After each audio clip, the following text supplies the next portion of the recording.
Welcome everyone to CNPS San Bernardino Riverside chapter for the Making of Beauty and the Beast, California Wildflowers and Climate Change. For those of you who are new to CNPS, I'd like to let you know that CNPS conserves California flora.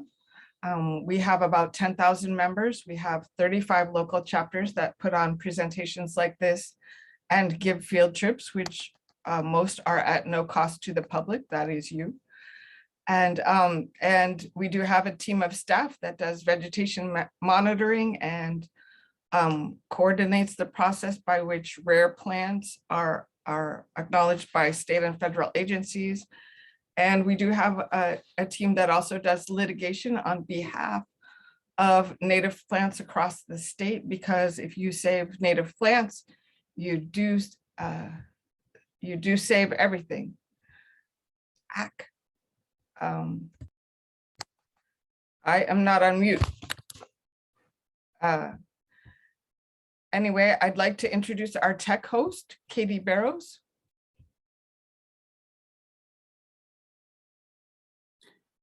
Good morning, everyone. We're very fortunate to have a great presentation this morning, and we're going to ask you to hold your questions until the end. And if you would just enter them in the Q&A, I'll monitor the chat as well, but we would like you to put your questions in the Q&A. And then when the presentation finishes, we'll have a chance for your questions to be answered. Thanks. Okay, so Katie, can you hear me? Yes. Okay. So I'm going to go into depth about the speakers because although they have wonderful slides about their origin story, I don't think they're going to share them with you today. Internationally, they are internationally acclaimed conservation photographers. Rob, Badger, and Nita Winter have been life partners and creative collaborators for more than 3 decades. Rob's environmental images have won multiple awards. He was one of 3 American photographers chosen to document Russian nature preserves, in Siberia, which I'm going to say just in time.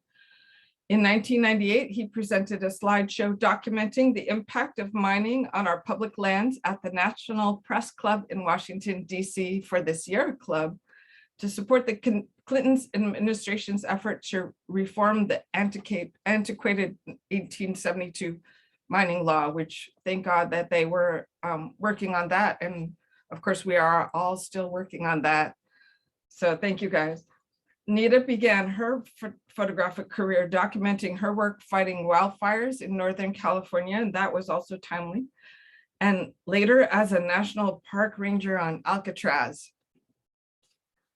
In 1988, Nita had her first major exhibit, The Children of the Tenderloin. This documentary project launched her career and directed her focus toward creating healthy communities. Over the next 17 years, she produced and created portraits for 6 major public art projects celebrating the Bay Area's diverse communities. Their work has been featured on NBC TV, KQED TV, Time, Mother Jones, and Sierra magazines, the New York Times, the Washington Post, the San Francisco Chronicle, and the LA Times. They are the recent recipients of the Sierra Club's 2020 Ansel Adams Award for Conservation Photography. They are going to tell you where you can see their exhibit currently, but if you saw it in 2017, it came to the San Bernardino Natural History Museum. And if you saw it there or anywhere, please put that into the chat that you did see it. And we will also put into the chat where you can find their gorgeous, gorgeous book, which shows not only the wildflowers, but some techniques, which they're going to show you today, of how they got those great pictures. And I'm just stunned by that whole process. I'm happy to introduce and hand it over to you guys. Thank you. Thank you for that long introduction. We We appreciate it. Thank you. And I'm going to share my screen now so we can take you on this journey. So we're going to tell you about our 27-year journey and 3-year effort making Beauty and the Beast, California Wildflowers and Climate Change. We've been up and down the state and throughout the West, and as you all know, California has such great biodiversity with so many different habitats that range from redwoods to the beautiful deserts we have. So we've had just a wonderful journey over 3 decades photographing these beautiful flowers that you all know and love so very much. And we were really excited when we created the companion coffee table book to our traveling exhibit, and we'll tell you more about that later. We actually received 12 awards. And when Rob said 3 years, he meant 3 years creating the book itself after 27 years of photography. So welcome to our journey. And it was a very collaborative project. We worked with a lot of different organizations to support us, especially the California Native Plant Society, who was who we co-sponsored the book with, co-published, the book. And without their help and the members of different chapters letting us know where to go to find particular flowers and good times of year, etc., we couldn't have done this project as successfully as we have. So this all began in 1992. I was at a photo lab in San Francisco processing some nature film I had taken in California, and I came across a friend of mine, Liz Hyman's, a good nature photographer, and she said, "Did you know that this year, after 6 really dismal years, the Antelope Valley California Poppy Reserve is having quite an amazing year?" She said, "You're a landscape photographer in California. I'm sure you've been there multiple times." I said, "No, actually, I haven't." She said, "Really? You've never seen the Poppy Reserve? You're a nature photographer? You and I have to go down and see this. This is something you've never seen before." So she and a friend of ours and I, a day later, went down and saw this amazing bloom in the western Mojave. It's just something I had never seen before. As you may know, the western Mojave gets a lot of wind. So the first day we were there, it was so windy we couldn't photograph. We went to Joshua Tree and climbed for a while, and then came back, and the flowers were still there, even though things were starting to heat up and dry out. So I just stood there and watched these waves of wind moving across these glowing, intense orange California poppies, just these waves of wind going out into the distance. And what made this an unusual year, Liz told me, was the fact that normally you'd see the poppy reserve covered densely with mainly California poppies, but this year there were these beautiful purple tipped bird's eye gilia that added a nice color complement to the orange and added much more detail and added much more texture. So after being able to get a few images because waited so long for the wind, finally I called Nita that evening and said, "Hey, you just have to come down and see this." So I drove back to San Francisco, 6.5 hours, and got Nita, and then we photographed down in the Poppy Reserve and outside the reserve on public land for a few beautiful days. And I was a people photographer at that time, and I had an assignment, and that's why I couldn't go down with Rob initially. And I was very grateful that he came back and got me, because we both grew up in New England. We had never seen anything like this. And my degree was actually in biology. And so when we experienced this, we said, "Oh, we're hooked. We're going to have to keep following the wildflowers." So that's what started this all 30 years ago. And for those of you who may have to leave early, you can find out more about the book and the traveling exhibit at wildflowerbooks.com. And there's also recordings of previous videos and other video recordings as well. So Rob and I met over 35 years ago at a photo lab. I was waiting for my prints and this print showed up. Thank you. And, Thank you. and as I mentioned, I was a people photographer doing documentary work. And Rob's main focus was nature photography. And 35 years later, and what, 5.5 couples counselors later, we were still together and we decided we were going to collaborate and focus on wildflowers. Actually, that wasn't 35 years ago because now is 35, Right. But years later. So, so we teamed up. So this is the oldest image that's in the book. It's this was taken in 1984, before 2 years before I met Nita. I had been looking for a great image of a California buckeye tree. This is near Carmel. And I happened to see these pretty purple flowers there. I had no idea what they were. I was mainly a landscape photographer interested in the grand scene. So I said, well, I might as well include these pretty flowers in there. So I was able to capture these beautiful sky lupin with this very, very unusual California buckeye tree. So this was done on film in 1984.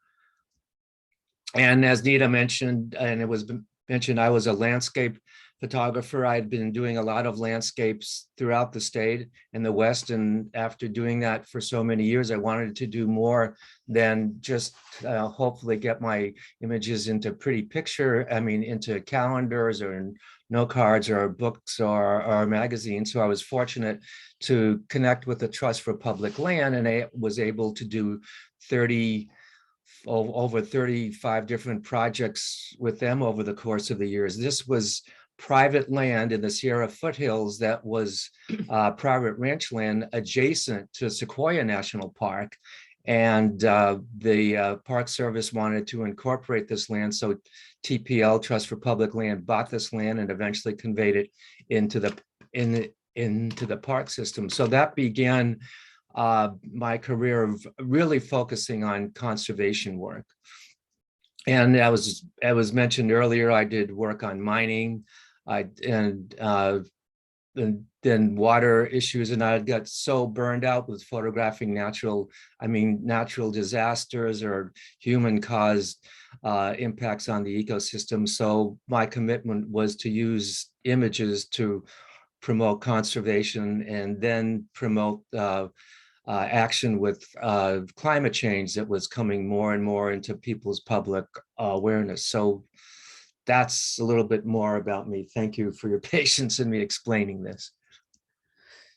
And I actually came to California, and one of the first jobs I had was as a firefighter for the California Division of Forestry, CDF at the time, now known as CAL FIRE.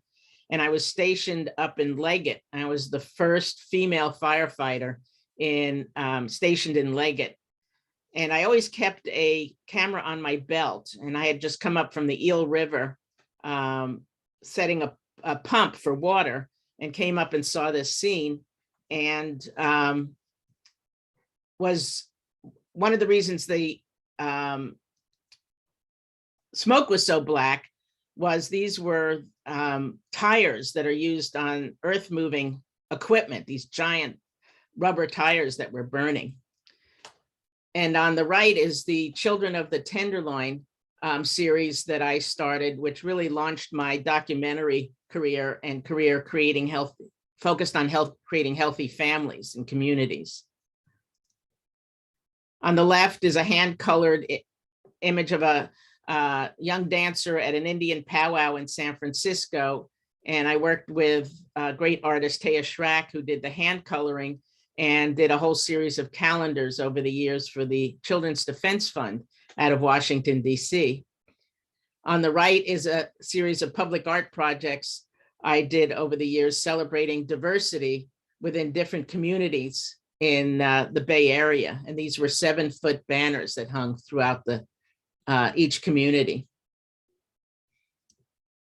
So Nita and I got together, like she said earlier, and we decided we were going to spend our time documenting California's great biodiversity. This is a picture of us at Lake Winnemucca near Carson Pass, which is about maybe half an hour's drive south from Lake Tahoe.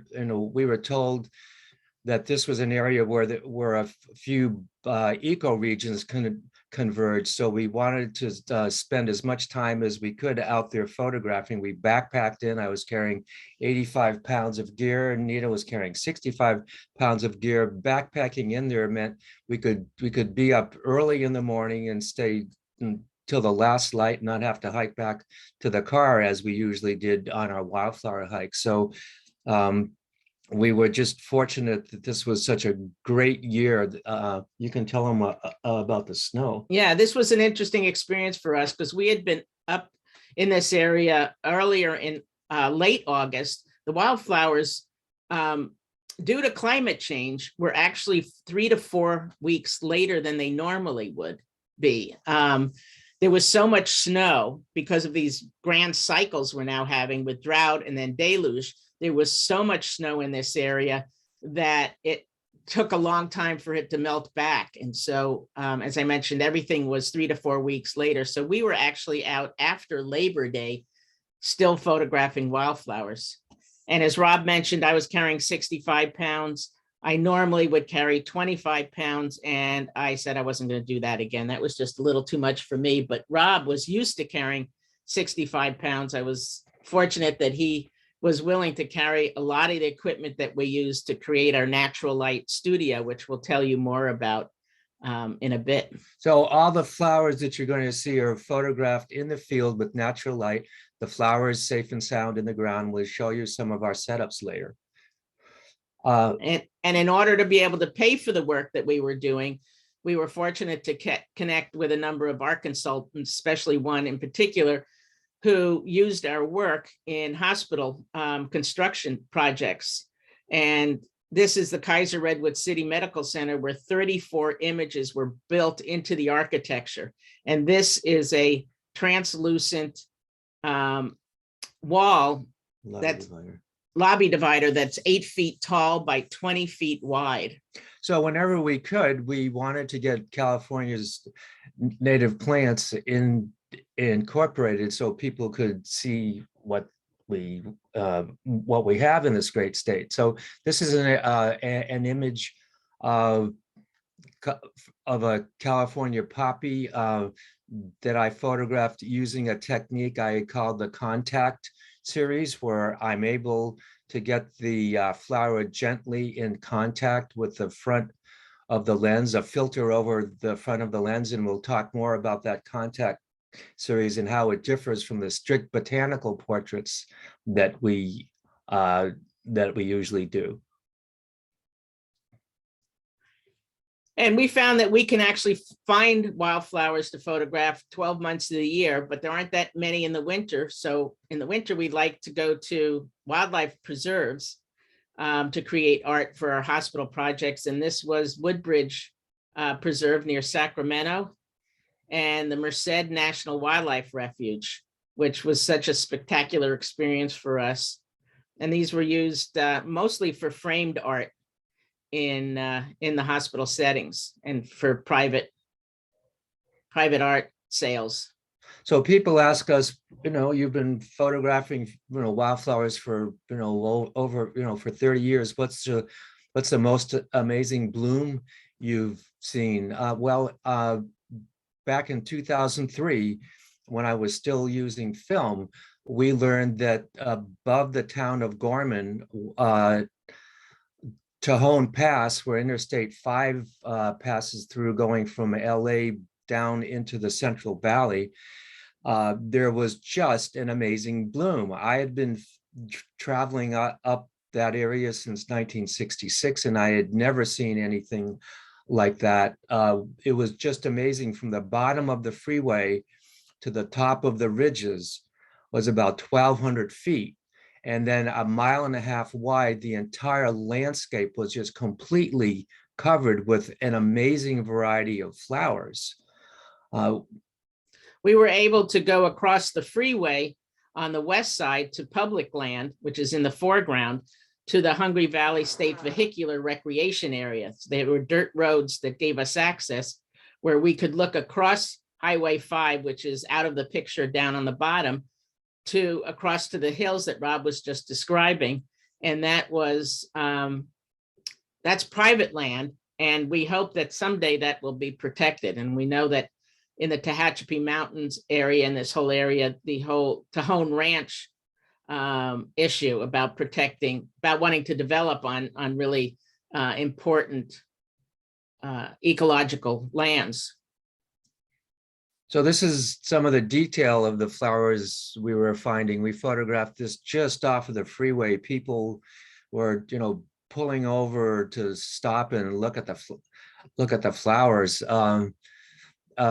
One of the most interesting parts of this experience was the fact that we had gotten there at the end of a storm. The storm was clearing, so there was this beautiful these soft low clouds on the top of the ridges, and the holes were starting to open up in the clouds. So you'd see these shafts of light moving across this brilliant landscape. So it was challenging to photograph because everything looked so beautiful and everything was changing quickly. So that was the most amazing bloom. Again, it was 2003. And it was called a 50-year bloom. And our second favorite bloom was actually in 2017, was the super bloom in Carrizo Plain.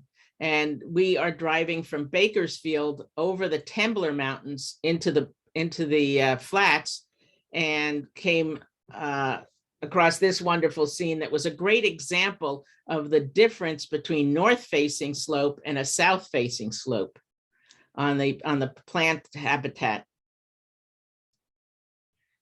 And we were told that there were a lot of desert candles up on the Caliente Mountains, which is the western side of Carrizo Plains. The Temblors and the Caliente Mountains and Carrizo Plain run north and south. And so this was on the west side, and we came around the corner. We were told to go up here. We came around the corner and were just amazed at the number of desert candles. There must have been tens of thousands of them.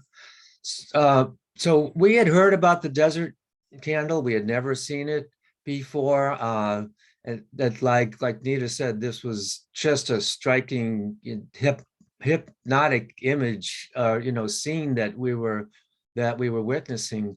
People have asked, well, do you have a favorite flower? Well, my favorite flower is the desert candle, because it's such an unusual flower with so many different colors. Many of you may have seen them. The stem is hollow, so when light is coming in from behind it, the stem seems to glow. You have these beautiful, intense magenta buds, and as the buds open, they show these very, very delicate white flowers. So then you have these nice lance-shaped leaves. So it's a very, very unusual flower, and it's my favorite of all the flowers we've seen. And this is the view looking west towards Bakersfield and the looking east towards Bakersfield and the Temblor Mountains, across the plain coming off of the Caliente Mountains. And this gives you a sense of the scale of it's about a 60-mile long north to south plain. And this is a detail that I took with my iPhone 6. So we figured out in the book, and over the 27 years, we've used 12 different cameras, starting with film and then going to digital. So this is a detail of the flowers down in the flats. When digital photography came in, I waited till about 2006 when a really good high resolution camera at that time was available. And what was so nice about digital photography is now I could actually see what I was getting when we were doing close macro work. And before, when I was doing film, I was hoping that I was getting something when I was clicking the shutter when the wind hopefully stopped.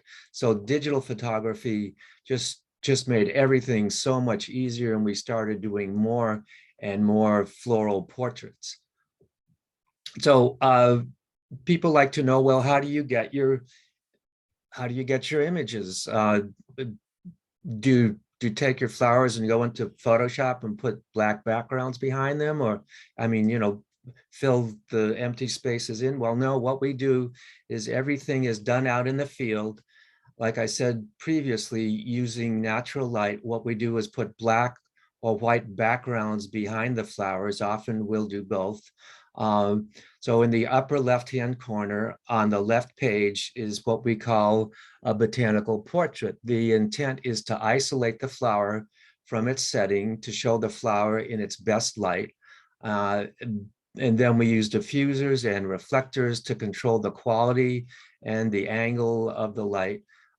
This is what we call our natural light studio. When needed, when I said I was carrying 85 pounds of gear, about 45 pounds was all the equipment and reflectors and camera equipment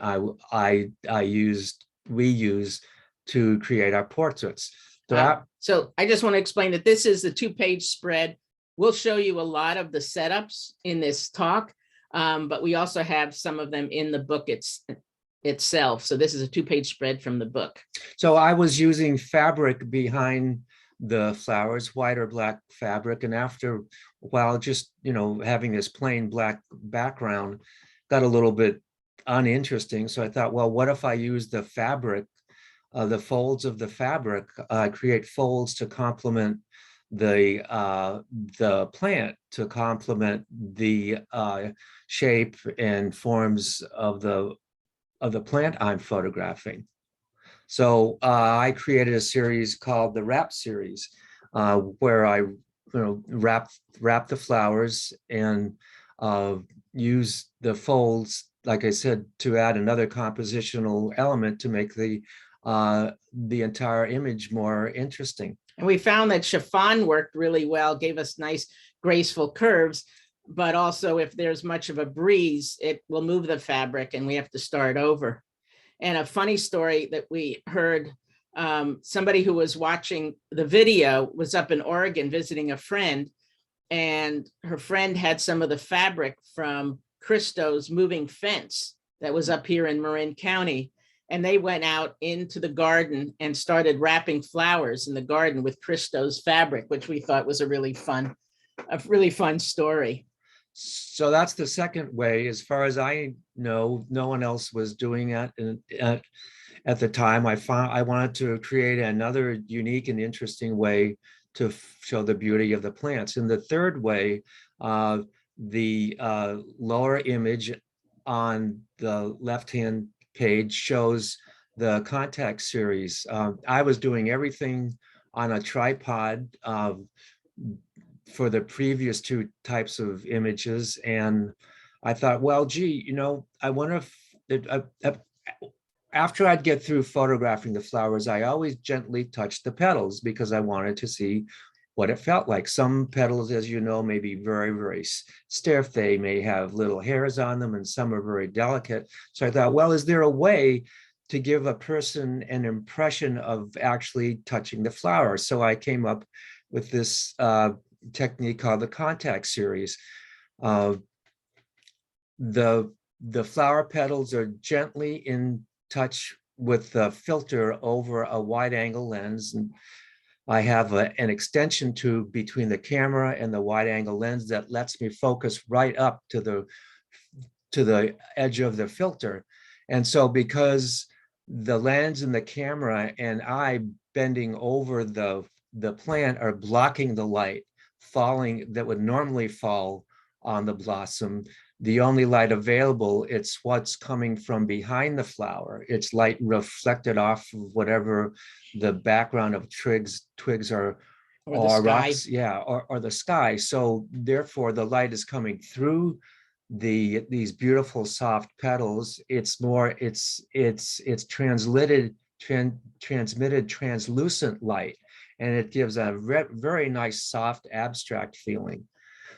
Everything, it was done off the tripod, and so the slightest movement of the camera as it's touching the flower petals changes the whole composition. So I would spend a lot of time trying to find something that worked, and occasionally I'd spend a bunch of time and I wouldn't get anything, but I always had something in sharp focus to show some detail of the beautiful blossoms. And I really like this nice soft abstract feeling. So that's the Contact series. This image is the took the longest of all images, 2.5 hours. One of the reasons it took so long was that it was film at the time, and we needed to do Polaroids to see what was happening with the light. I had found this flower the night before, but it was getting too dark, so we came back early in the morning, and the light is coming from the left side. And do you want to explain what we did here? Yeah, so the light was, like Nita said, was coming, this low early morning light was coming from the left-hand side. So the side that wasn't facing the light was in deep shadow. So we had to bounce light in. You can see that silver reflector that people put in their windshield, behind their windshields in cars. So we used that to bounce the light in. I took a Polaroid, saw that, okay, that both sides worked, but the side that was of the plant that was facing the camera was now dark. So we took some plastic fabric and bounced more light in. And then that pile of clothes that's on the left-hand side is there intentionally because we wanted to keep the sunlight off most of the leaves and off of the sand. That if we didn't, there'd be these bright, distracting highlights that took away from the image that we were photographing. So that's what happened after about 6 Polaroids and waiting, to see what we got. 2.5 later, we got this beautiful desert lily. And what was unusual about this lily was, I'm sure a lot of you have seen the desert lily. It's a plant that grows maybe 2 to 3 feet tall. It has blossoms alternating up and down on the stalk. Well, this year, this was a high intensity rain year. It was an El Nino rain year in 1998. So the flower, so the plant was putting all so much of its energy into producing blossoms and more seeds. So that's why the plant that normally 2.5 feet tall was only less than a foot. So this had three stems instead of one.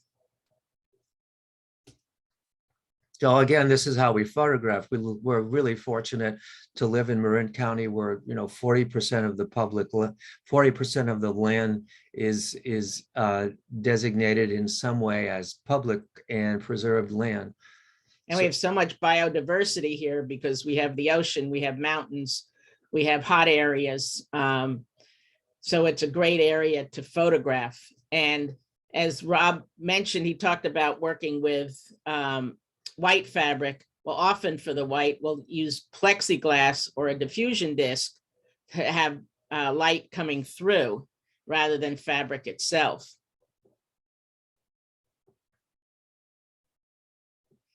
And I was really fortunate because Rob was willing to carry all that equipment. He was also willing to be in some very uncomfortable positions.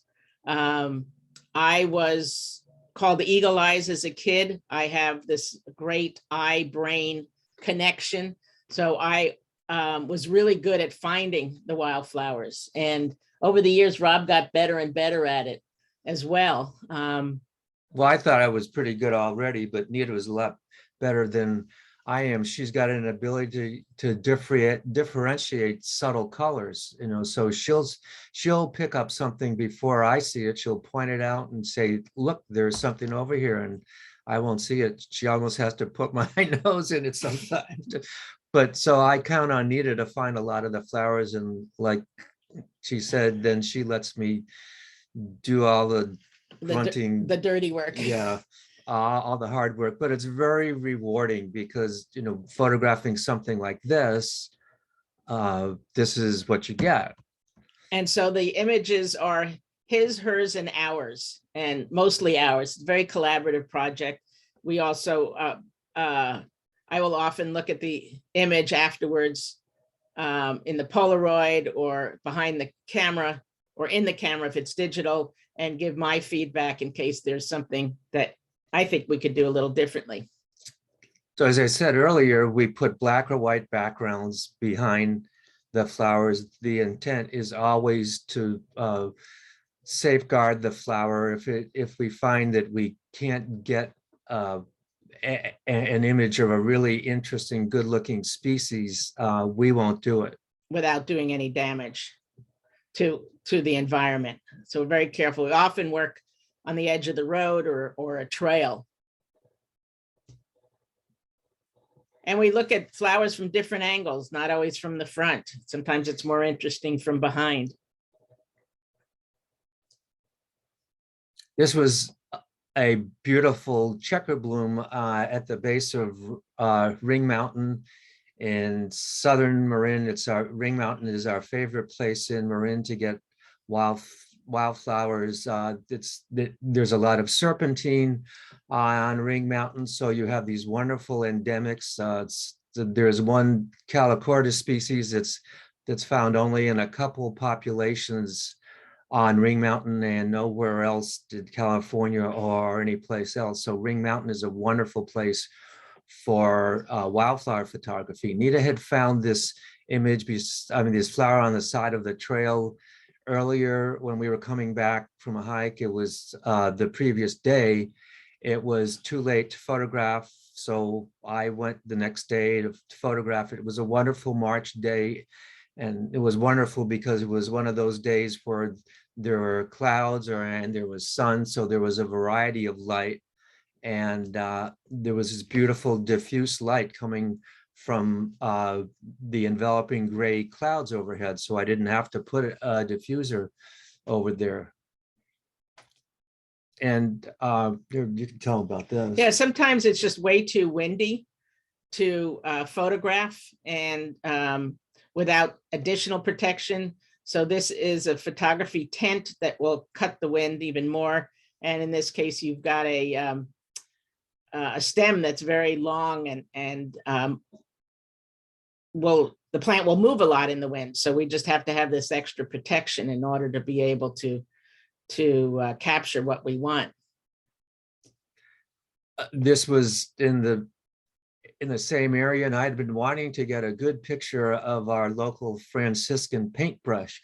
So we found this beautiful flower with all the bracts in really nice position. So my first image was of the complete picture of all these beautiful red bracts, and then I looked at the top of the plant and I said, if I zoom in really closely, it looks like these are just flames, you know. So I photographed very closely to get just a nice abstract part of this, just a small abstract part of this entire plant. So we don't always photograph strictly to get the entire blossom. It's just about showing the beauty of these plants in as many different ways as we can. We call it our documentary art project. So we, as artists, we have the freedom to do what we want in creating the images. As anyone does. And this is one of our favorite flowers because not only is it beautiful, it's the Western azalea, but the smell of it is like perfume. It's wonderful. And this is on the old stagecoach road to the West Point Inn up on Mount Tamalpais. And it was just like they were dancing. This is Nita's image of these beautiful iris in Plumas National Forest, which is north of Sacramento. as we said, we do everything out in the field, and if we can't get an image of the plant without just disturbing what's around it, we won't do it. So this is the Shasta Iris, very different from what we have up here in Marin County. So that's a double page spread in the book. And as I mentioned, we stay near roads, we stay near paths to avoid damage, or we may walk on invasive species if they're around a native that we want to photograph. And so we use natural light, and that gives us a lot of control and a lot of different options. And one of the things we found with using these diffusion discs is it also meant that we could photograph any time of day. Landscape photography, you want to generally do in the morning or in the evening when the light is softer and more interesting, but this allowed us to control the light and photograph at any time. And we put the light source, the diffusion disc, behind the flower because we like the idea of the flower itself, almost looks like it has the light inside of it, and the stem of the flower is glowing. So we had to bounce light, we had to reflect light back to the front that you're seeing so that we evened out the whole lighting. So we figured with all the work we were doing, well, we were wondering, how long is it taking us to do this? Well, after timing a whole series of flowers, we figured it takes like an average of about an hour to do a flower.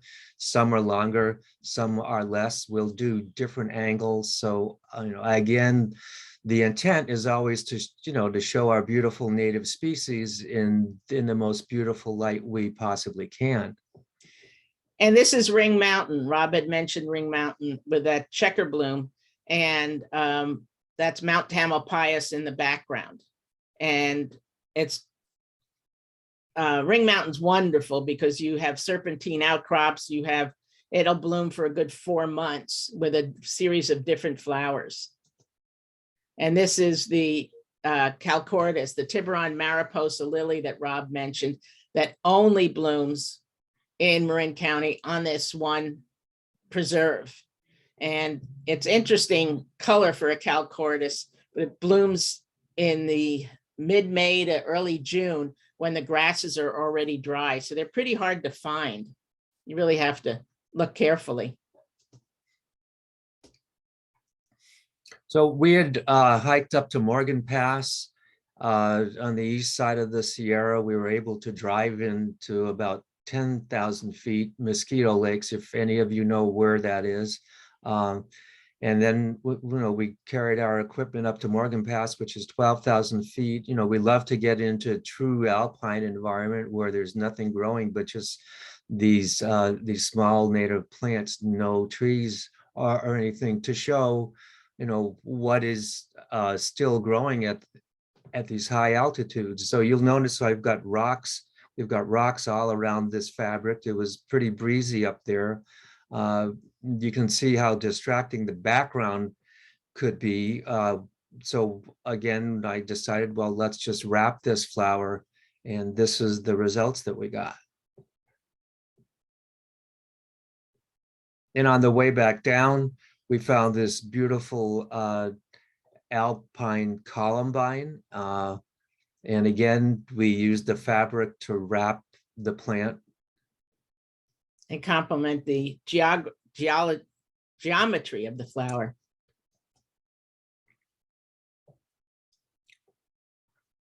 And so Rob uses an app in order to, over time, we switched to an app that actually would document the setup as well as the actual location and the time and day.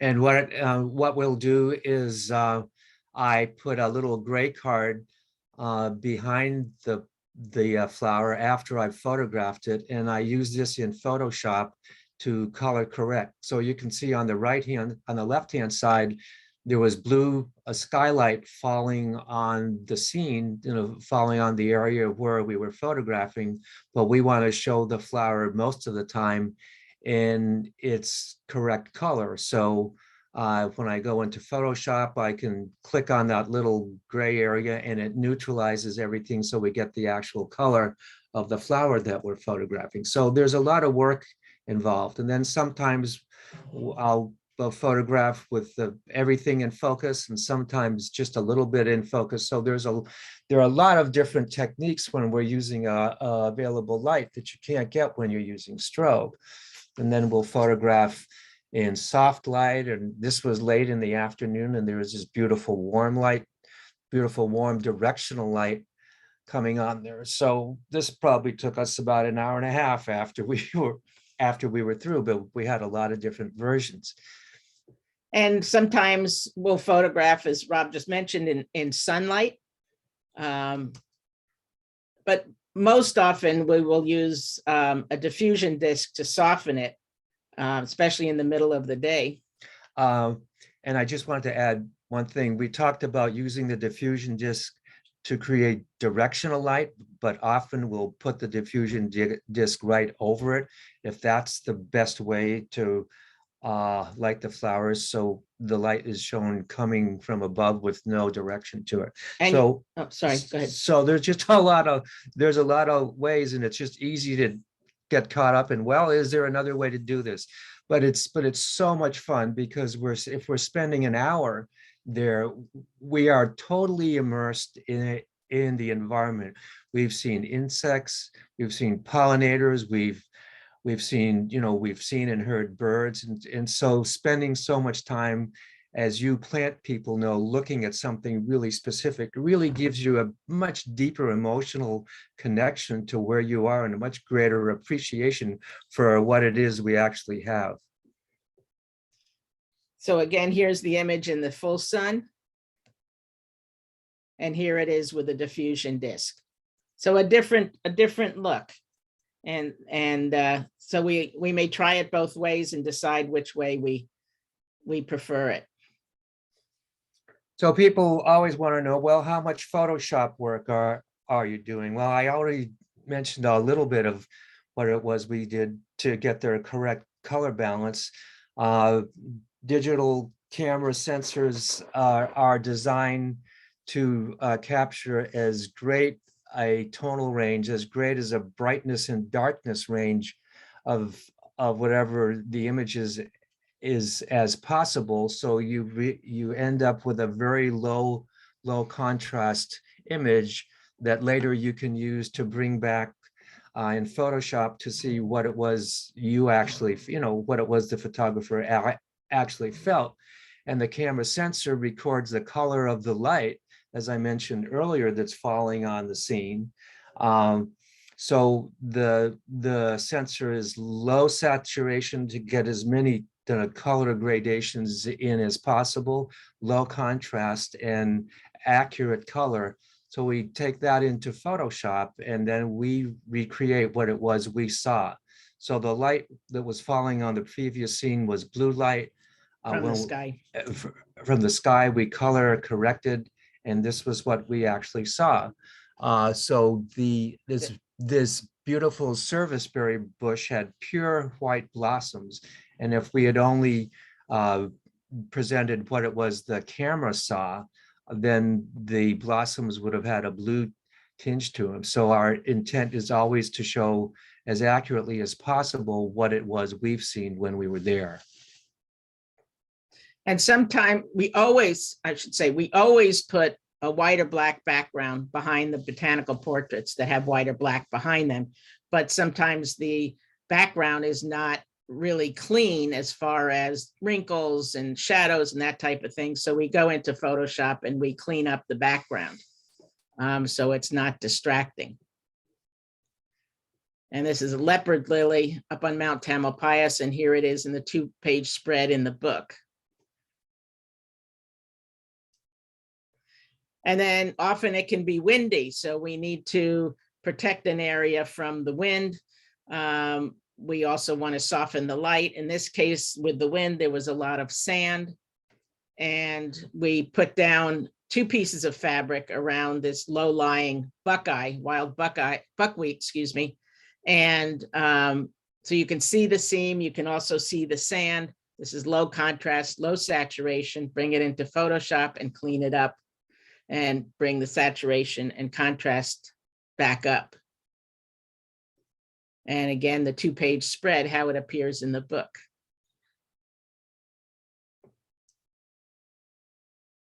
And we've mentioned that you have to deal with wind. We sometimes deal with heat, occasionally with cold. And in this case, we were dealing with an onslaught of no-see-ums. For you, those of you who know no-see-ums, they are, you know that they're awful. For those who don't, they're a biting bug like mosquitoes, but they're much smaller. So they like to get in your ears, in your nose, in your clothes, and the itch is actually, the bite is actually worse than mosquitoes. In this case, they were, we had stopped in the middle of nowhere and found that they found us within 3 minutes. So I had to go back to the car, find some clean underwear so we could put it on our heads to keep them out of our ears. So I was wondering why every time we showed up near some flowers, these no-see-ums were there. It's like they had followed us from the last place where we had been. And of course, that was impossible. So I learned that the no-see-ums feed on the plant nectar, and they also need blood to reproduce. And Nita's, like she said, there's these tiny little things, and they bite multiple times. So you can imagine I'm on the ground for maybe 20 minutes, and I'm not moving to get the image that I'm wanting to get. And these bugs just got into everywhere, so it was just, kind of what we accepted we needed to do, because we were photographing plants in Utah that we had never seen in Colorado. So I mean, in California. Yeah, I'm sorry, we had never seen in California. So I counted at one point, I had 200 bites on me, and the little suckers last forever. They really itch a lot. And I was just glad that most of the time we were in California, we never, we didn't encounter these things. That's one reason why I love the deserts here so much. Oh, and actually what I'm showing you is more of a photo version of our talk, photography version of our talk. So we found out about Homer D. House, who was photographing wildflowers in the Northeast 100 years before us, and used a box in order to block the flowers from any wind. Because if it was a cloudy day, his exposures back then were up to 20 minutes long. It was one of the first color processes in photography that was available. And you can still find his books online, and a lot of information about him. So people were putting backgrounds behind flowers a long time before we and other wildflower photographers have been doing it. So we had put together a mock-up of a book that we wanted to do, and we happened to show it to Joan Jasper, who was the director of exhibits at the San Francisco Library, and she invited us to do a proposal for an exhibit that focused on California. And Rob had already put together a project for Blue Earth Alliance that was called Beauty and the Beast: Wildflowers and Climate Change. And since she wanted a California focused one, it became California Wildflowers and Climate Change. And this was back in 2016. So as you can see, the image that started this whole thing is one of the most prominent exhibits. I mean, it's one of the most prominent images in our traveling exhibit. So there were 100 images in this exhibit. We also include a map in the back that you can see that CNPS state office put together for us on the 14 ecological regions of California. And it's also included in the book. And in the cases were many of the books that we used to help us identify the flowers. We weren't experts on the flowers. And we still aren't. We still aren't. So we often relied on people who knew the botany better than we did to help us identify. And a few things we had in the case as well is binoculars. That's something that we found very useful in looking for flowers and from a distance. And these knee pads that are great for either gardening or for photographing. Yeah, I had tried all sorts of different little thin gardening knee pads. Previously, we were photographing wildflowers on Mount Rainier, which is one of the classic spots in the whole country. I noticed a fellow was coming back down the trail and he had these strange looking knee pads on, and I asked him, he said, "Oh, you have to feel these." He took one of them off and I squeezed it, and he said, "Here, put them on. You're going to love these. If you're on the ground, it's like kneeling in stiff jello." So we've been using these for years for, people who are out on their knees. If you're gardening, I could spend so much more time on my knees. So we're grateful that Ergodyne contributed these knee pads to our project. We love to tell people about them. And there should be information in the chat about these knee pads. So this became the base of our traveling exhibit. So half of it, 52 images, has been traveling since 2017. It started in actually at the San Bernardino County Museum and has been to about 15 different locations around the state, has been seen by over 50,000 people. And the San Diego Natural History Museum created a custom version of our exhibit called California Blooming Wildflowers and Climate Change in the Golden State. And you can see images are up to 12 feet tall in this exhibit. And that'll be up through September of this year.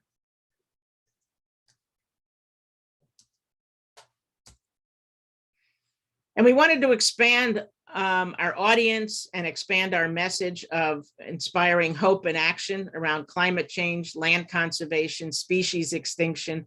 So we decided to create a companion coffee table book. And we wanted a diversity of voices for the wildflowers.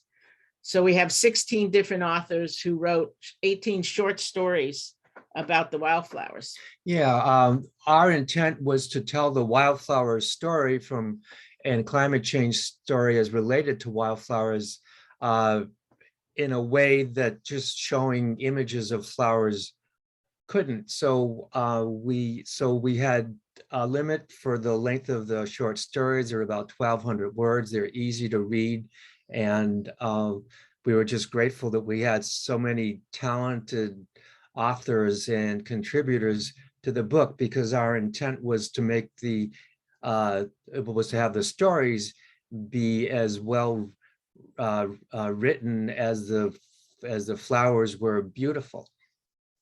So we had people like Peter Raven, who many of you may know about, world-renowned botanist. He wrote the foreword, as well as the story about the origin of California flowers.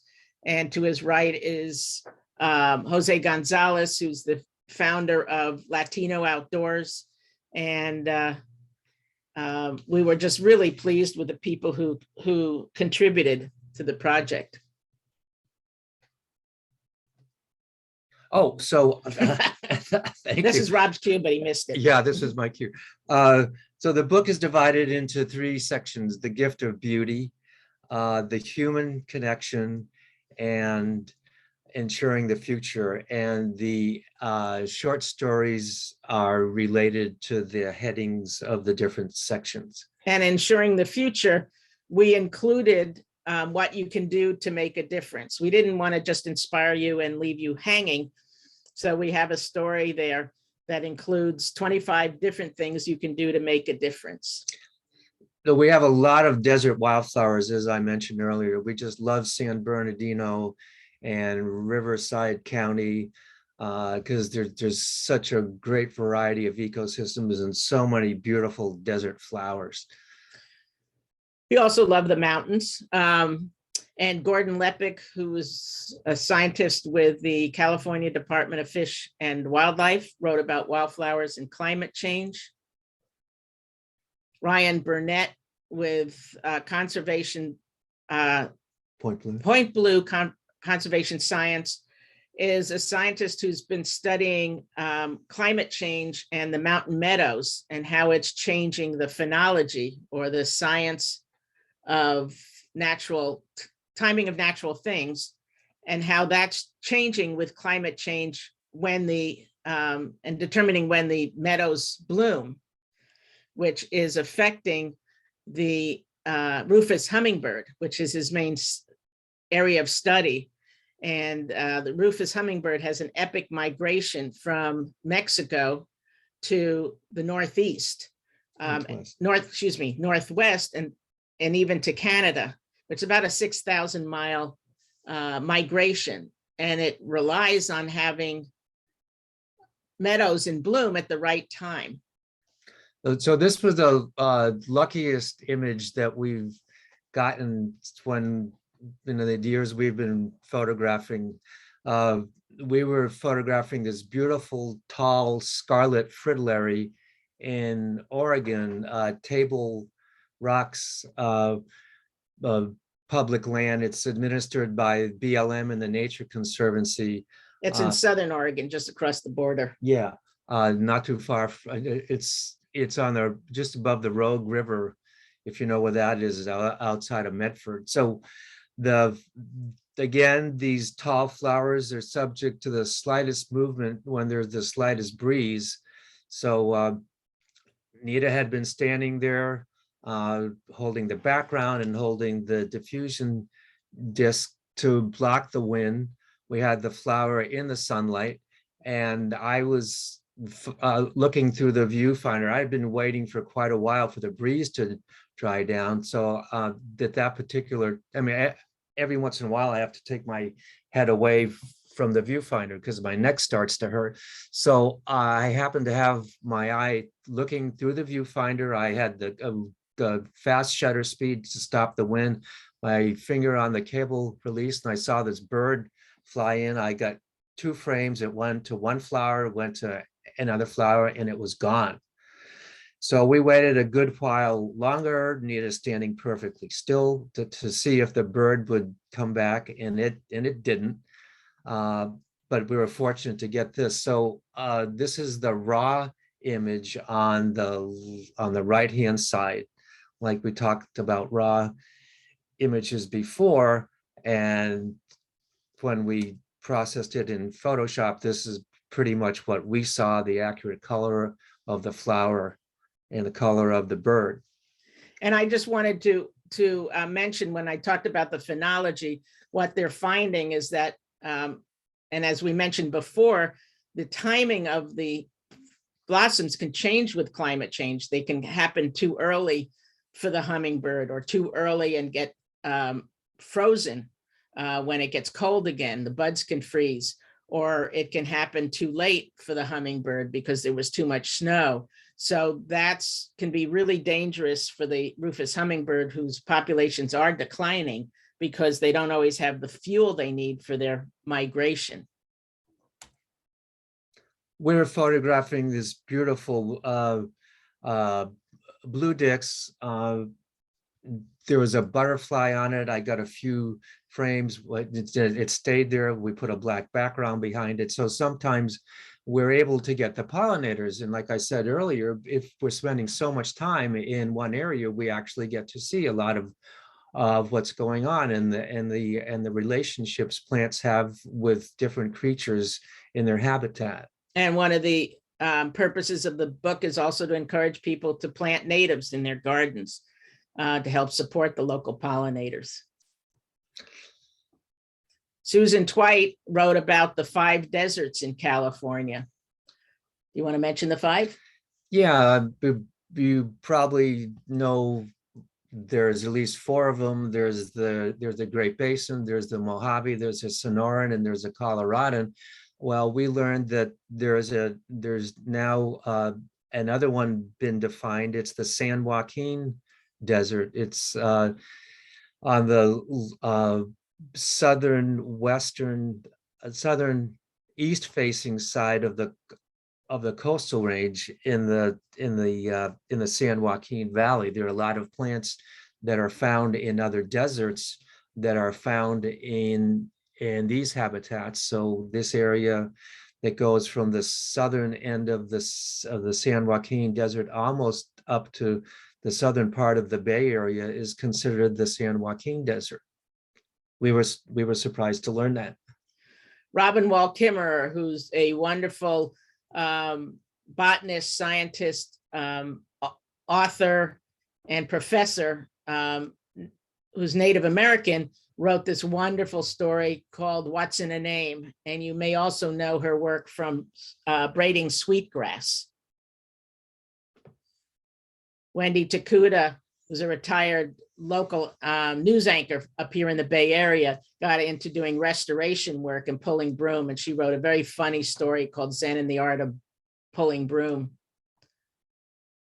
Amber Paris, who's down in the San Diego area, talking to children about climate change without scaring them, helps to simplify the whole science to climate change.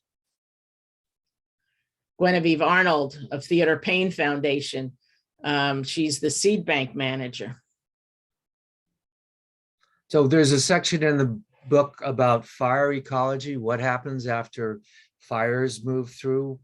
They're happening all over the state. We photographed fire recovery after the fall fire. Yeah, after the fall fire in Cleveland National Forest in the Santa Ana Mountains in Riverside County. There was just a beautiful stinging lupin that came up all over the place amidst these charred, probably manzanita bushes. So it's interesting to see what comes back in these landscapes that have been totally devastated. This is public land. It's Cache Creek Wilderness area in Lake County north of us. When the overstory is burned, there's more sunlight, more heat that comes on to the land. So you'll get these amazing blooms of a lot of different lilies. And they also get fertilized by the ash. This area was completely burned the previous fall or previous only summer. 6 months earlier. So it can be if there's enough rain, it can be a very rapid recovery. This is the charred remains of a big manzanita, and all these wonderful Clarkia, Ribbon Clarkia came in the background. And the bulbs in particular recover well after fires with the fertilization, with the extra sun, and with enough rain. So these are a lot of two-page spreads in the book about fire recovery. This area had been completely burned. I looked at the soil beneath the plants, and the soil was this kind of charcoal brown soil, indicating that the whole area had been completely devastated. This was what came back 6 months later. And what's really nice in these fields is that the fire burns the old thatch, and so when the new plants come up, it's just really clean. This was a little bit down the road in the same area, and there was a definite difference in the variety of native plants that came up. This is an area in Sonoma County, Pepperwood Preserve. The Tubbs fire had come through. That was a fire that did so much damage to Santa Rosa. You can see in the upper left-hand corner, the pine trees had burned, and this was what came back later. Again, the soil was just completely charred, and I was able to gingerly walk through on invasive grasses to get to a place where I could put tripod carefully down to get this amazing landscape of California poppies and Cream cups and cream gold fields. cups and gold fields. These are a couple of the other flowers that we found in the burn areas. Anita found these two flowers associated with each other. We didn't put them together to get the composition. This was in Pepperwood Preserve, and this is the same species of poppies that you find in the Mojave and elsewhere. But as you get closer to the coast up here, the flowers, the pigmentation of that species changes, so it predominantly yellow, and there's just a little bit of the orange center. So we're going to take you through some of our favorite areas in the desert. And we're going to start with Death Valley. And this was during Super Bloom in 2016. This was on the way to Artist's Palette on Artist Drive in Death Valley. We photographed this after the sun had gone down. There was this really soft twilight falling on the scene. The thing just looked almost like a colored lunar landscape. What really fascinated us was the fact that there were so many of these intense desert sunflowers growing out of what just seemed to be total rock. And Nita always keeps a tripod with her. But I don't use it that often. Being a people photographer, I didn't work with tripods very much. So, this was that same Super Bloom, but in certain parts of the park, either you miss the flowers because it's a different elevation, or it just didn't get the same rains, and therefore you don't have as much in bloom. But Rob found this beautiful desert broom rape hiding in the rocks, and so wrapped it so we could separate it from the rocks that were pretty much the same color. Always looking for insects that are on the flowers. Unfortunately, we were never able to get a crab spider that was bright yellow on bright yellow flowers. Every time we tried to photograph them, they would hide, run and hide. But this one was cooperated with me. So the joy, again, like we've said, of taking so long to photograph a flower is just you see all these things happen. You see a spider move, you might see a spider catch something. It's just such a treat to be able to spend so much time looking at one particular beautiful individual. So, it just reinforces our feelings and our beliefs of how valuable the individual is, and not just looking at things from the point of view of a species or whether it's rare or not. Every individual plant has had its own biological heritage that's brought it to this point where we could photograph it and share it with other people. And this was our first, what's now called Super Bloom. This was Death Valley in 1998. Because we had a Super Bloom. I mean, we had 100-year bloom 7 years later. And then since then, there have been several. They now call them Super Blooms rather than 100-year blooms. Well, Joshua Tree is another favorite. I'm sure it's a favorite of all of yours to go see flowers. This is the southern end of the park where you find the Ocotillo, and that's in the Sonoran Desert part of the park. So I'm sure you all know that Joshua Tree is a lot of granite. We're just fascinated to do ground details in some areas. And this area was particularly interesting because you could see how coarse this granitic soil is, and these flowers seem to be growing out of just rocks instead of soil that we usually see. So this was near Cottonwood Wash in Joshua Tree, not too far from Cottonwood Campground. On a normal year in a desert wash, you'd see a desert canterbury bells scattered here or there. They usually average about this tall. In 1998, we photographed this amazing bloom. Again, it was the 1998 El Nino rain year. And the rain was the highest Death Valley had recorded, and a lot of other areas had. And the rains lasted for a long period of time. So not only was there an abundance of rain, but more rain scattered out longer. So the flowers grew prolifically and taller. So Yeah, this, and it also was cooler. When we first got into Death Valley, it was in the 90s. A storm came through and it stayed cool for the next 2.5 weeks. I mean, we'll go out for 3 to 4 weeks at a time on a good year. And sometimes it can be really hot and stay hot and windy, and everything dries up quickly. so these are all spreads in the book, or pages in the book. So as I mentioned earlier, sometimes we'll put a diffusion light directly over the blossom to just have the feeling of illumination coming from up above. And this is an instance where we did that.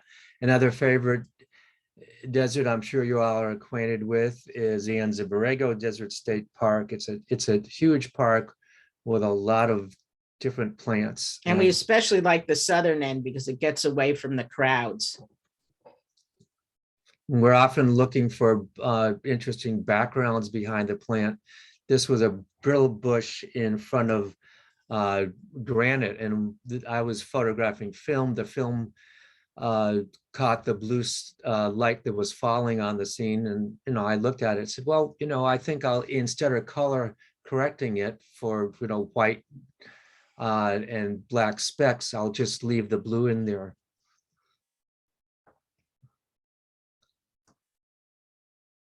And again, looking at a flower from a different angle sometimes can be really interesting.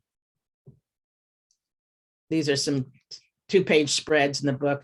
We went back to Anza Borrego in 2005 during the second 100-year bloom.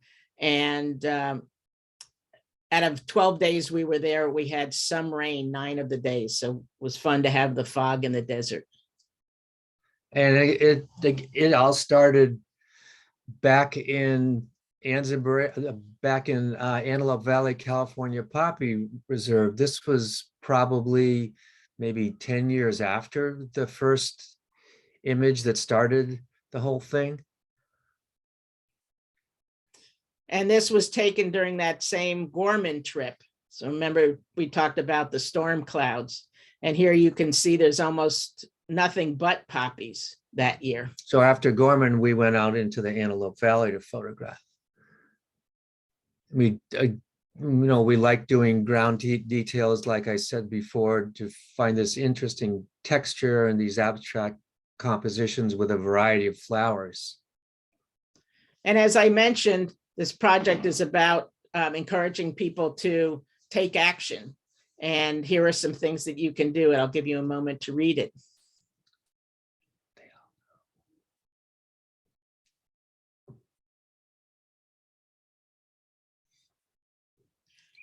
And you can be a citizen scientist is really fun and important to help scientists around the world. You probably know about this already. So some of the images in the book, some of the flowers in the book were photographed out of state, but we found that these species live in the state, so we wanted to include them. This was photographed in Great Basin, in Nevada off of Highway 50. I had some pictures of prickly poppies I'd taken in state, but they weren't nearly as nice as this one here. So we're including images, flowers from other state if the species live in California. Again, we like finding flowers with interesting background. We found this beautiful blue dix in front of these serpentine rocks in the Sierra foothills. Table Mountain's one of our favorite places to go, up near Chico, with a lot of serpentine areas and volcanic areas. And best to go now to a lot of these places during the week, because with social media, the crowds have gotten much bigger. We drove 150 miles to capture the mountain lady slipper on the left. Somebody emailed us and said, I know where they are this year. Come up and see them. So just take you through a few of the 2-page spreads in the book. And we're almost done. So you, Go ahead. I'm sure a lot of you know about all this. So this is what we include in all our talks. A lot of the talks we give aren't California native plant people, so we like to encourage them to plant natives in their local area. So let me just explain this. For those of you who are relatively new to identifying plants, plantid.net is a fairly simple one to work with. Many of you are probably familiar with CalFlora, a little more in depth. And then CalScape, CNPS is CalScape. You want to talk about what to plant in natives? No, you can. Okay. So you probably know, but in case you don't, that CalScape offers a way to find out what are the best plants to photograph in your particular area that are native to your particular area. So the gardenplanner.calscape.org, put in your zip code and then what type of landscape you have, it can make suggestions. Wildflower reports, you probably know Theodore Payne Wildflower Report, the CNPS Facebook page, and desertusa.com.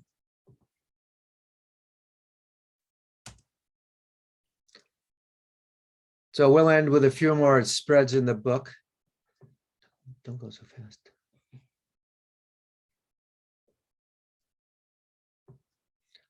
The rare Tiburon lily that we mentioned before is seen on the left-hand page. Behind it are these beautiful wavy leaf soap plant blossoms that come out in the late afternoon.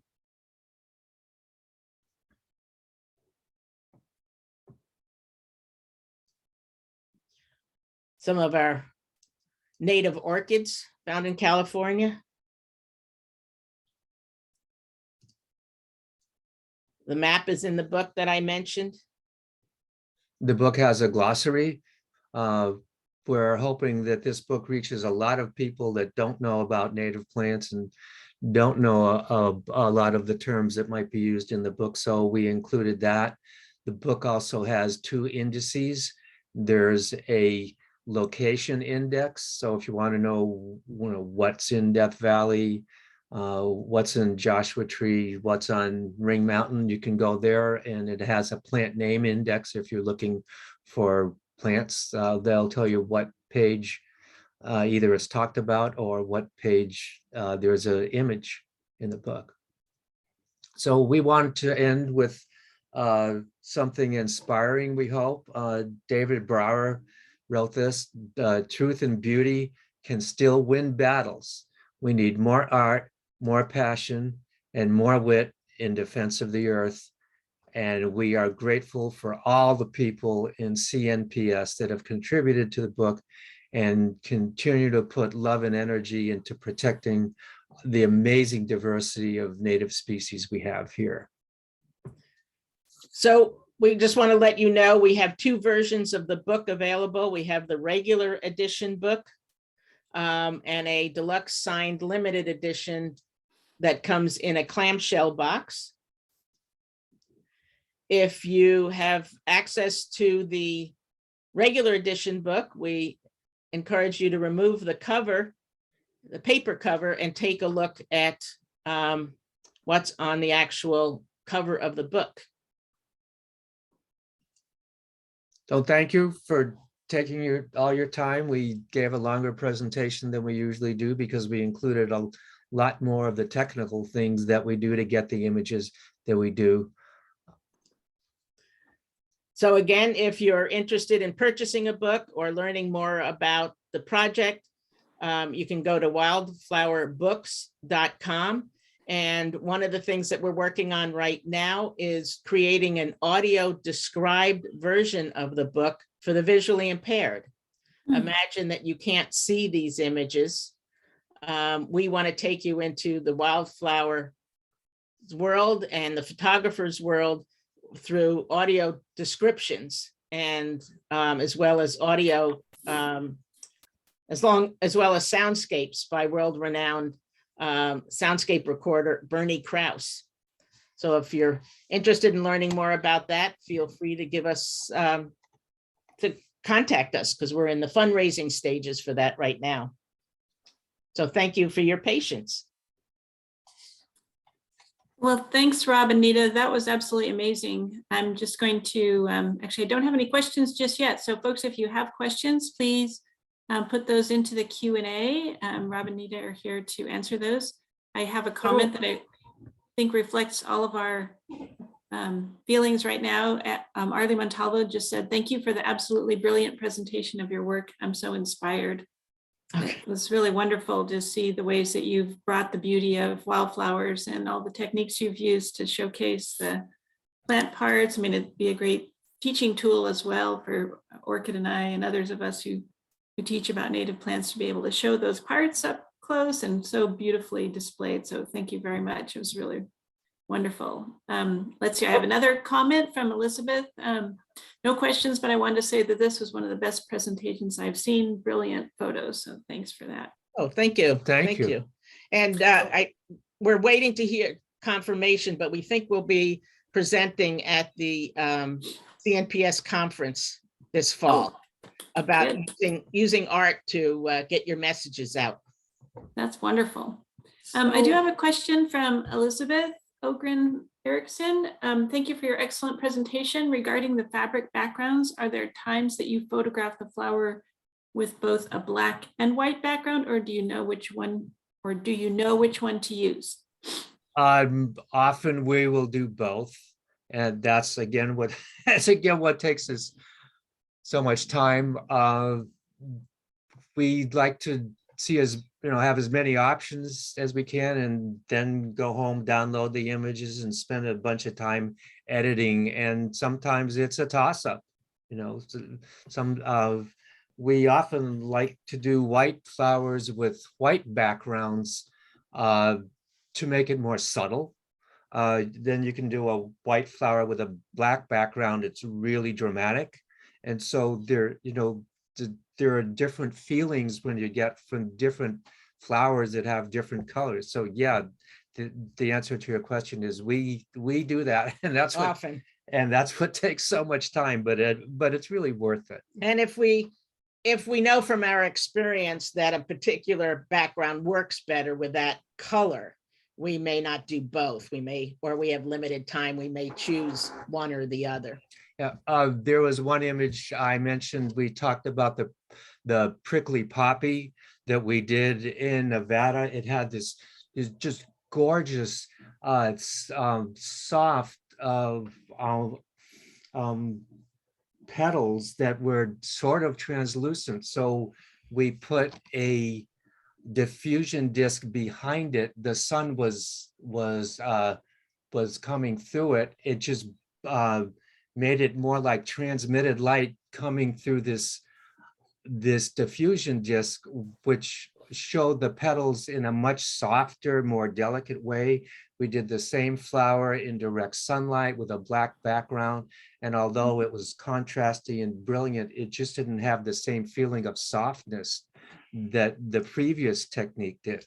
So yeah, I mean, there's just a lot of different ways to photograph the flowers.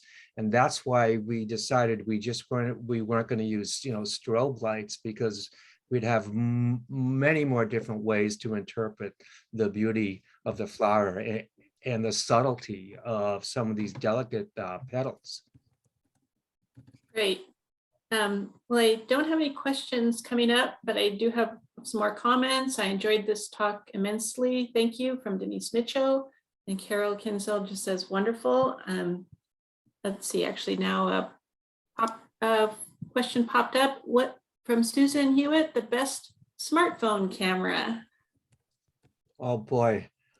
I don't know. We don't do much with smartphones. I mean, we work with Macs, so we use the iPhone. And we have a friend who just bought the iPhone 13, and he says it's a great improvement on doing macro work. Yeah. So he says that works really well, but we've heard really good things about some of the other smartphones, the other brands that do have really good cameras.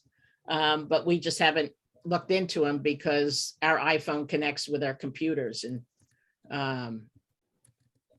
so don't really know. I found it was really easy for me to, I don't want to use the term lazy, but to go the easy route, to just pull out the phone and photograph the flower and throw a background behind it. But I don't have the same control as depth of field, and I can't control the shutter speed and all that stuff. But for a lot of people that just aren't as crazy as we are about the details, the iPhones work really, really well. And I've seen some really wonderful macro things done with iPhones. So there are people in camera clubs that, CNPS members might want to contact. There are a lot of, and they have their, iPhone photography down. And so they're better people to ask than I am, or we are. So whoops. Echo chamber.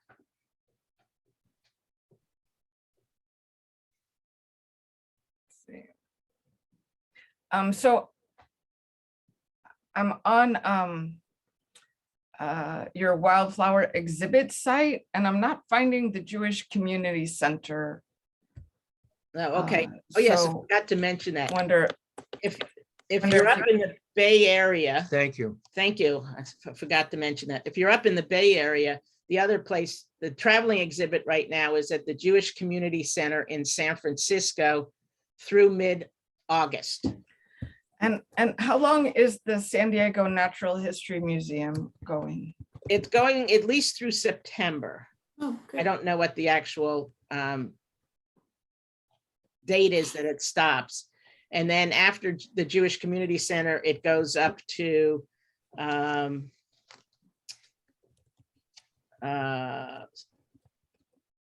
Sutter Museum in Yuba City.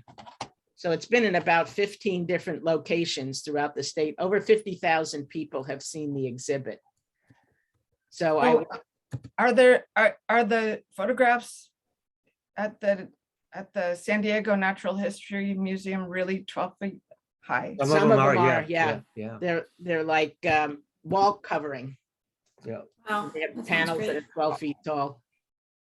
And we're trying to find another major exhibit to do, Venue.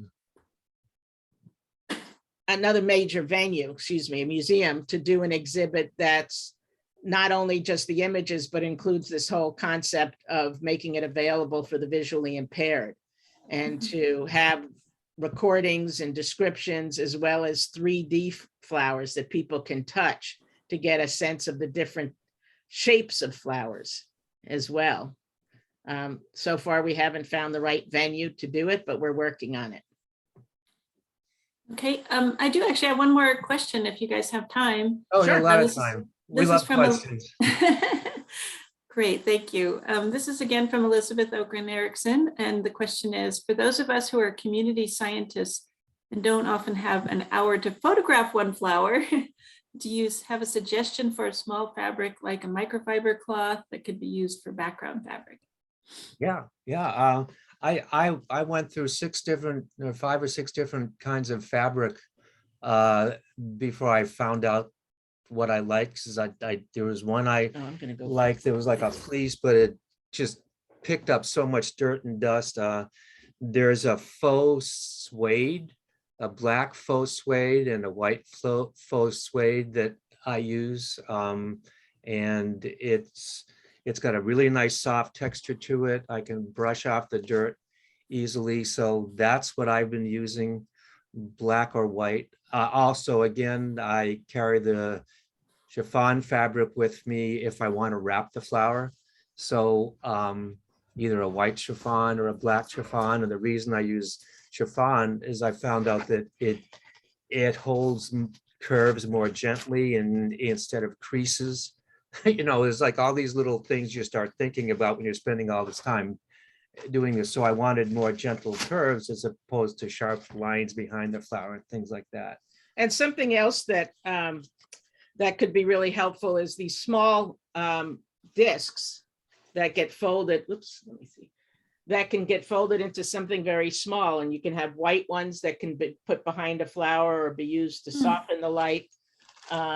They also make black ones as well. So if you want a black background, and it's just something really simple to keep on your backpack, for example, or your fanny pack. So depending on the flower, if you've got a flower that's upright, you can put something behind it. And as you saw in the Alpine daisies we were doing, they were, you know, they were prostrate, they were flat plants. So the way to put a background behind it was to wrap fabric behind it, because I couldn't put one of those discs behind it. So it just depends on the orientation of the plant. And what we would encourage you to do is to see if you can get some sample fabrics from the fabric store and take it outside and put it in leaves or in something that could get picked up and get on the background, the sand and stuff. You'll find that some fabrics are much more resistant to picking up quote unquote dirt, to have it on the background and then having to clean that up later on. So that's one of the reasons why we went through so many fabrics. We started out with a felt, and everything would just stick to it, you know, the seeds and the leaves, etc. So that's one of the things you need to look for when you're looking for the right fabric. But again, the faux suede works pretty well. I've also started playing with some velvet, and the curves in the velvet take a little bit more of a sheen to it. So it's just really subjective. It's just, you know, for me, it's just a lot of play and a lot of fun, you know, which flowers should be. It's about the love and the play and the connection that we've developed just spending so much time out there, that I'm sure you all know, because you all look closely at what you're looking at, so that you can really appreciate not only the scientific aspects, but just the beauty of these individual species. Yeah, and also for being a community scientist, you don't necessarily have to have as clean a background as we do, because in some cases the scientists may want to see what the background is like, where the plants are. Yeah, but you can actually do that in both ways. Yeah. And post both images. Yeah, so thank you for asking the question. You got me off on not a whole lot more stuff. And always feel free to contact us. Our information is on our website, wildflowerbooks.com.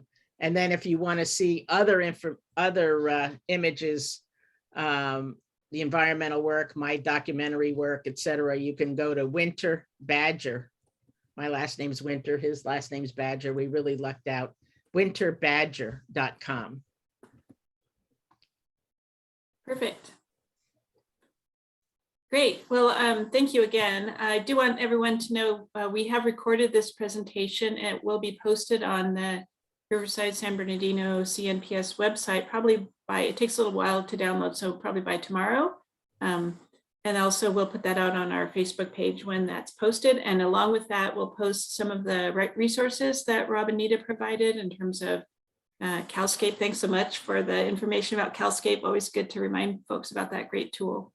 So thank you very much. That was just amazing. I'm just in awe of what you've done. It's really great. Thank you. Well, thank you. We love the compliments. We enjoy them. They're just so nice. And I want to thank Orchid again for letting us, share our background and talk about what it is we do and where we've come from. So thank you, Orchid. You're so welcome. So lovely to have you. And I'm hoping to get down to the San Diego Natural History Museum and see those images instead of on the small screen in giant. Yeah. Thank you. And if anyone has any suggestions of places to host the exhibit, Exhibit Envoy is the nonprofit that handles manages the exhibit. And if anyone happens to have a connection with the Los Angeles Natural History Museum, that's one of the museums we haven't contacted about possibly doing this, having an exhibit that's also available to those who are visually impaired. So thank you everyone for your Saturday morning. Thank you. You're Have a good welcome. day. Bye. Wonderful. Bye-bye.